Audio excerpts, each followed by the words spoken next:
Hello my dear teacher, students and friends. आज मैं आपके साथ पेपर वन की सीरीज स्टार्ट कर रही हूँ और इसमें हम रेगुलर बेसिस पर कुछ कुछ क्वेश्चंस डिस्कस करेंगे और उनको स्टडी करेंगे। ठीक है। और ये सारे क्वेश्चंस मैंने रीसेंट प्रीवियस ईयर के क्वेश्चन पेपर से लिए और मेरी हमेशा ये सजेशन रहती है कि जब भी आप नेट जैसे एग्जामिनेशन के लिए पढ़ने के लिए स्टार्ट करते हैं, आपको डिसिप्लिन और कंसिस्टेंसी बहुत जरूरी है। डिसिप्लिन का मेरा कहने का मतलब है कि अगर आप जैसे मेरे चैनल से बने हुए, तो जब भी आप मेरे वीडियोस देखते हैं तो आप साथ में एक पेन और डायरी लेके बैठिए। जब आप वीडियोस देख रहे हैं तो ऐसे मत एज्यूम कीजिए कि आप कुछ इंटरटेन कर रहे हैं। आप ये देखिए कि आप यूट्यूब एक मीडियम से एजुकेशनल कंटेंट स्टडी कर रहे हैं। ठीक है। तो आपको वैसे ही पढ़ना है जैसे कि अगर आप लाइब्रेरी में बैठे हो, तो बाकी सारी चीजों को उस टाइम इग्नोर करके थोड़ा सा अपना रेगुलर टाइम निकाल के आपको रोज के लिए स्टडी करनी है। मैंने पेपर वन और पेपर टू कॉमर्स के लिए बहुत सारे वीडियोस अपलोड किए हैं, तो अगर आप उनको फॉलो कर रहे हैं तो मैं जरूर ये कहूंगी कि आप एक स्टेप आगे बढ़ते हैं अपने रिजल्ट की तरफ। ठीक है। तो आज से हम ये सीरीज स्टार्ट करेंगे और ये पेपर वन की है, ऐसे ही साथ में मैं पेपर टू कॉमर्स की भी स्टार्ट करूंगी। और मेरी हमेशा ये सजेशन रहती है, डिसिप्लिन के साथ आपको कंसिस्टेंसी रखनी है। हो सकता है इस अटेम्प्ट में आप क्वालिफाई नहीं हो रहे, बट हम कभी भी हिम्मत नहीं हारेंगे और हम हमेशा नेक्स्ट अटेम्प्ट के लिए तैयारी करेंगे। I understand that it is very difficult to carry 20 topics for a single day examination, but ये जो मैं 20 टॉपिक्स की बात कर रही हूँ, उनमें से कुछ ऐसे टॉपिक्स रहते हैं जो हमारे फेवरेट भी रहते हैं और जो हमने बहुत सालों से पढ़े हुए या अभी भी हम पढ़ा रहे हैं। और कुछ ऐसे टॉपिक्स भी रह गए जो हमने कभी भी नहीं पढ़े थे, या कुछ ऐसे क्वेश्चंस आ गए जो हमारे सिलेबस में नहीं थे, या फिर मुझे जनरल अवेयरनेस भी नहीं थी। तो कोई बात नहीं, ये सारे इफ्स एंड बट्स तब खत्म हो जाते जब आप रेगुलरली किसी अच्छे स्टडी मटेरियल के साथ जुड़ जाते। मैं ये नहीं कहूंगी कि आप मेरे चैनल पर हो तो आप सब मेरे चैनल को फॉलो कीजिए, क्योंकि हमारा नेट का सिलेबस समंदर है और उसमें हम डुबकी मारते रहते हैं। बट यस, डिसिप्लिन में मैं हमेशा ये कहूंगी, आप जो भी स्टडी मटेरियल फॉलो कर रहे हैं, आप हमेशा याद रखिए कि आप स्मार्ट नोट्स बना रहे हैं। स्मार्ट नोट्स का मेरा कहने का मतलब है कि जब हम लास्ट 15 डेज आ जाते एग्जाम के पहले, तो वो बुक से मैं रिवीजन कर सकूं। ठीक है। अब अगर मैं आपको टीचिंग एप्टीट्यूड 50 घंटे पढ़ा लूं, तब भी वो पूरा नहीं होगा। बट यस, अगर कभी कभी मेरा कोई एक ऐसा सेशन होता है जो सिर्फ 1 आवर का होता है और डेफिनेटली उसमें से ही क्वेश्चंस आपको मिल जाते हैं, तो आपको वो खुशी जो है वो मुझे भी पता है, और वो आपकी खुशी मेरे लिए भी बहुत मायने रखती है, क्योंकि मुझे भी लगता है कि अगर मैंने कुछ आपको हेल्प की है तो उससे रिजल्ट आया। तो वो आप 1 घंटे का पढ़ रहे, 15 मिनट का पढ़ लिए या 50 घंटे पढ़ रहे, आप स्मार्ट नोट्स बनाइए एंड के रिवीजन के लिए। और जब भी आप मेरे साथ बनते हैं, मेरे चैनल को फॉलो करते हैं या मेरे साथ जुड़े हुए या मेरा सेशन देख रहे हैं, आप हमेशा अपने साथ सिलेबस लेके बैठिए, क्योंकि ये सबसे बड़ी स्ट्रेटेजी है कि understanding the syllabus, and there is a quite possibility that the syllabus is going to be upgraded for the December 2024 attempt. तो हम अभी फिलहाल वो नहीं सोचेंगे, क्योंकि सिलेबस अपग्रेड होगा, पूरा तो चेंज नहीं होगा, तो बेसिक चीजें तो रहेगी। और जैसे कि ये यूनिट 1 टीचिंग एप्टीट्यूड है, इसमें तो मैं कहती हूँ एज अ टीचर ये हमको आना ही चाहिए। हायर एजुकेशन और टीचिंग एप्टीट्यूड दो, और रिसर्च एप्टीट्यूड, 3 ऐसे यूनिट्स है जो आपको as a teacher life long काम आने वाले। तो चलते हैं, और टाइम नहीं लगाती मैं इसके ऊपर। तो ये टीचिंग एप्टीट्यूड है, मेरा सिलेबस डिस्कशन है वीडियोस, मैं आपके साथ वो लिंक शेयर कर दूंगी, आप मेरी पेपर वन की प्लेलिस्ट चेक कर सकते हैं। उसमें मैंने बताया है कि कौन से टॉपिक्स को ज्यादा ध्यान देना है, कैसे पढ़ना है, सिलेबस को कैसे डिवाइड करना है, तो वो वीडियोस भी आप जरूर देखिए। और अभी हम बढ़ते हैं टीचिंग एप्टीट्यूड के कुछ क्वेश्चंस पर। अभी भी अगर आप डायरी नहीं लेके आइए तो मेरी वीडियो को पॉज कीजिए और जरूर जाके डायरी और एक पेन लेके आइए। ठीक है, क्वेश्चन पढ़ते हैं। After 25 years of graduation from a large group of strangers, a student is able to correctly identify photographs of students with whom she attended and completed her high school. This type of learning belongs to the category of। अब question को ध्यान से पढ़िए, this type of learning बोला गया है। ठीक है, तो लर्निंग के ऊपर क्वेश्चन है और लर्निंग हमेशा स्टूडेंट करते हैं। जैसे कि अगर मैं बोलूं, अगर मैं यहाँ टीचर हूं तो नहीं, मैं भी अपने आप को life long learner of commerce कहूंगी, क्योंकि लाइफ के साथ हम रोज अपनी पढ़ाई में हम अपने बच्चों से रोज कुछ ना कुछ नया सीखते हैं, ठीक है। आज मुझे अगर टेक्नोलॉजी नहीं आती तो हो सकता है 10 स्मार्टर मेरे स्टूडेंट्स हैं जो मुझे सिखा देते होंगे, ठीक है। तो ये लर्निंग हमारा नेवर एंडिंग प्रोसेस है। तो जब भी आपको ईगो आ जाए, लगे कि आपको सब कुछ आता है, थोड़ा जमीन पर उतर आइए, क्योंकि ऐसा कभी भी किसी के साथ नहीं होता कि सबको सब कुछ आता है। हम सब लोग मिलके एक दूसरे से जरूर शेयर कर सकते हैं, ठीक है।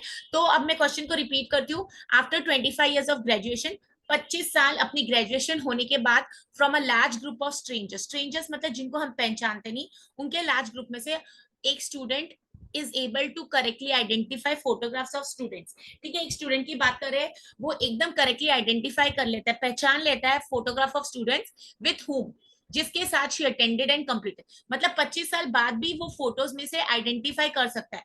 फोटो में बहुत सारे स्टूडेंट्स रह गए, बट उसको वो स्टूडेंट्स वो करेक्टली आइडेंटिफाई करा है जिनके साथ उसने अपनी हाई स्कूल की थी, ठीक है। This type of learning is the category of, क्या ये क्वेश्चन रिकॉल का है, क्या ये कॉन्सेप्ट रिकॉग्निशन का है, क्या ये कॉमन सेंस है, क्या ये आइडेंटिक इमेजरी, ठीक है। अब मुझे है ना recall, recognition, common sense, eidetic imagery, अगर मीनिंग नहीं पता है तो आंसर नहीं ढूंढ पाएंगे। यहाँ पर more than the concept, sometimes your common sense और योर वोकैबुलरी और understanding what your question is asking helps you to find out the correct answer, ठीक है। अब मैं ना हमेशा क्या बोलती हूँ, जब भी क्वेश्चन करते हो उसके अंदर 4 कॉन्सेप्ट पढ़ते हैं, तो फिलहाल यहाँ करेक्ट आंसर रिकॉग्निशन है, बट वो आंसर रिकॉग्निशन क्यों है और मैं कैसे इजी वे में डाउट ढूंढ सकती थी वो मैं आपको बताती हूँ।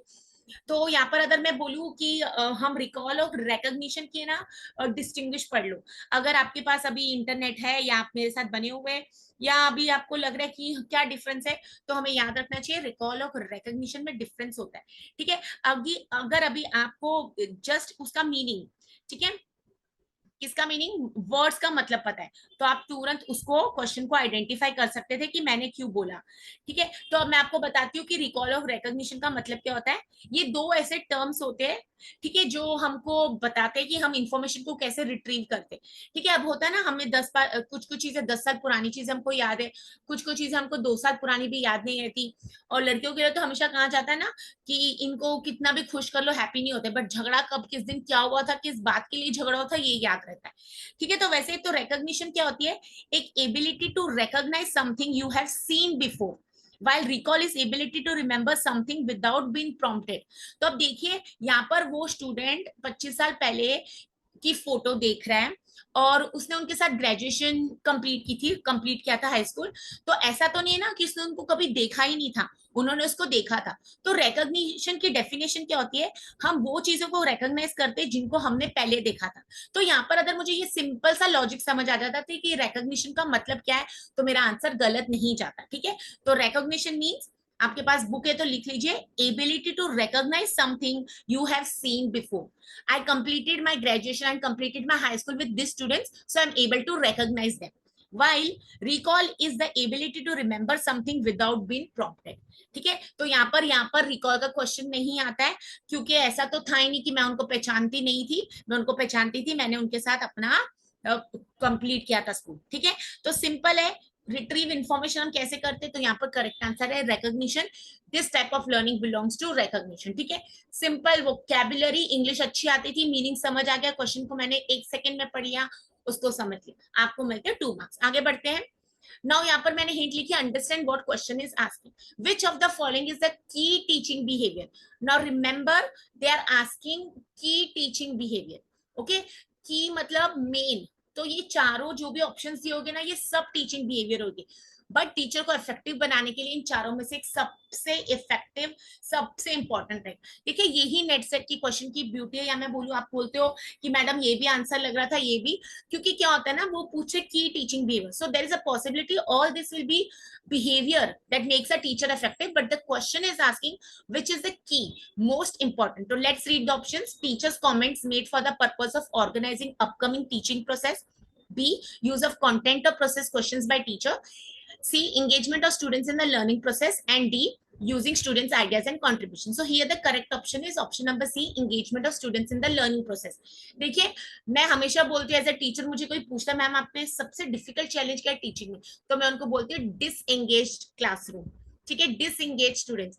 जो स्टूडेंट्स को मैं पढ़ाने की कोशिश कर रही हूँ अगर उनको इंटरेस्ट ही नहीं है, मैं कितना अच्छा भी पढ़ाऊं, I fail as a teacher just because my students are not showing interest और maybe I am not able to engage them.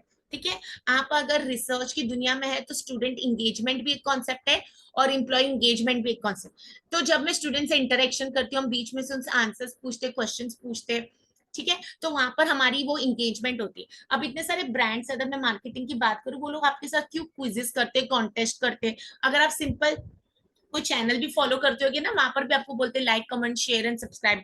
जैसे मैं भी बोलती हूँ भाई, because it shows how level of engagement, या आप मुझसे कितने जुड़े हुए।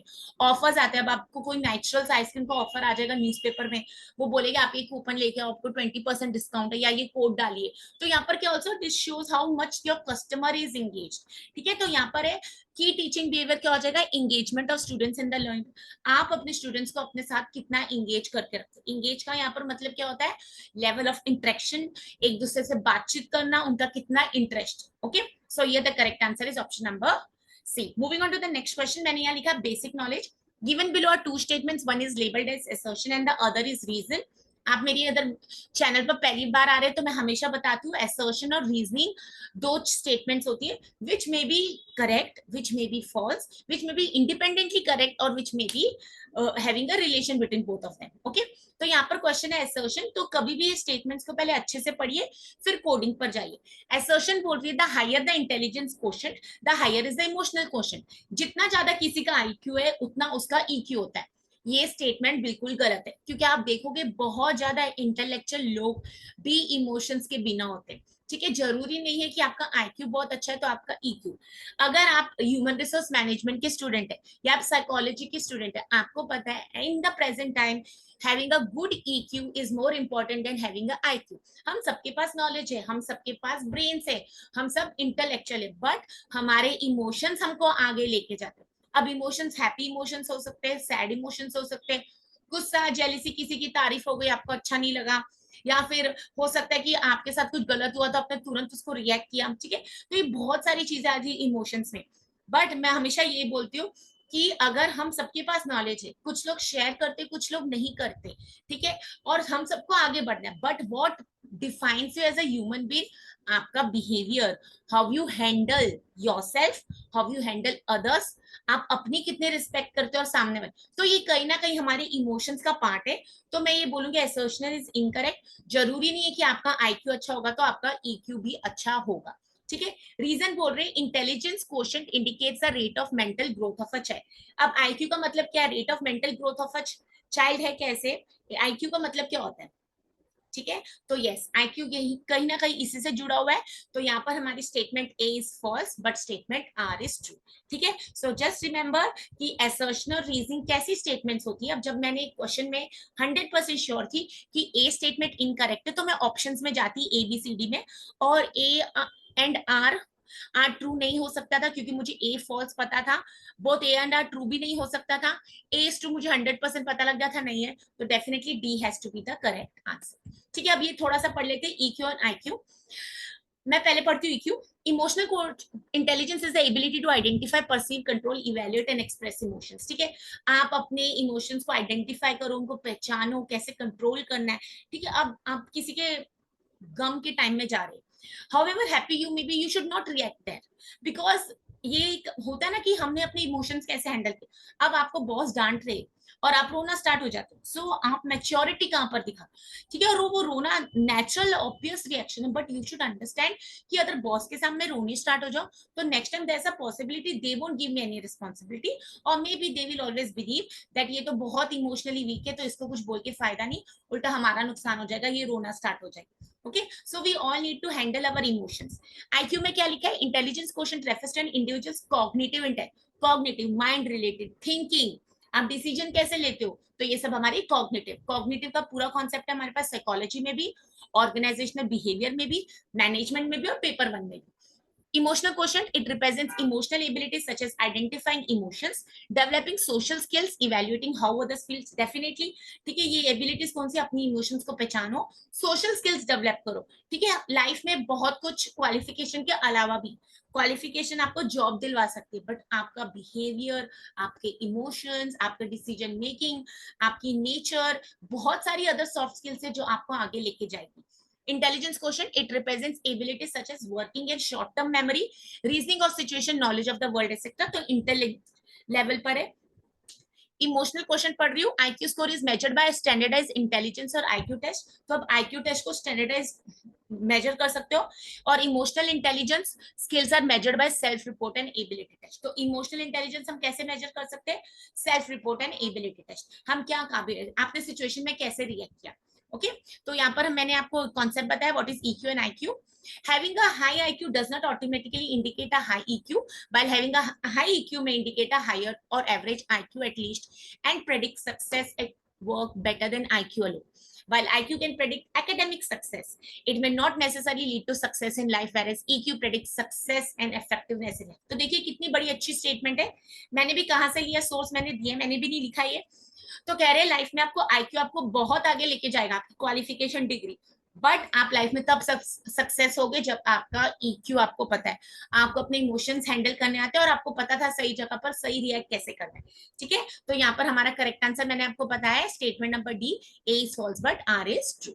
ओके अब ये टाइप्स ऑफ इवैल्यूएशन है, बहुत बार मैंने अपने बहुत सारे सेशंस में एक्सप्लेन किया है. Very very important concept. मैं आपके साथ वो वीडियो भी शेयर कर दूंगी जिसमें मैंने कॉन्सेप्ट एक्सप्लेन किया है. तो आपको याद रखना है टीचिंग एप्टीट्यूड में आपको formative, summative, diagnostic, placement, different types की इवैल्यूएशन है, वो आपको स्टडी करके जरूर जाना है. अब आप जब भी कॉन्सेप्ट पढ़ रहे हो ना, आपको उसकी क्वेश्चंस पढ़ने. ठीक है, मैं कभी भी नहीं बोलती कि आप प्रीवियस के क्वेश्चन सॉल्व नहीं करो या सीधा क्वेश्चंस पर आ जाओ. मेरी हमेशा सजेशन रहती है वी हैव गुड टाइम, हमारे पास टाइम है, और मैं एज्यूम करती हूँ कि आप लोगों के लिए नेट एग्जाम देना बहुत इंपॉर्टेंट है.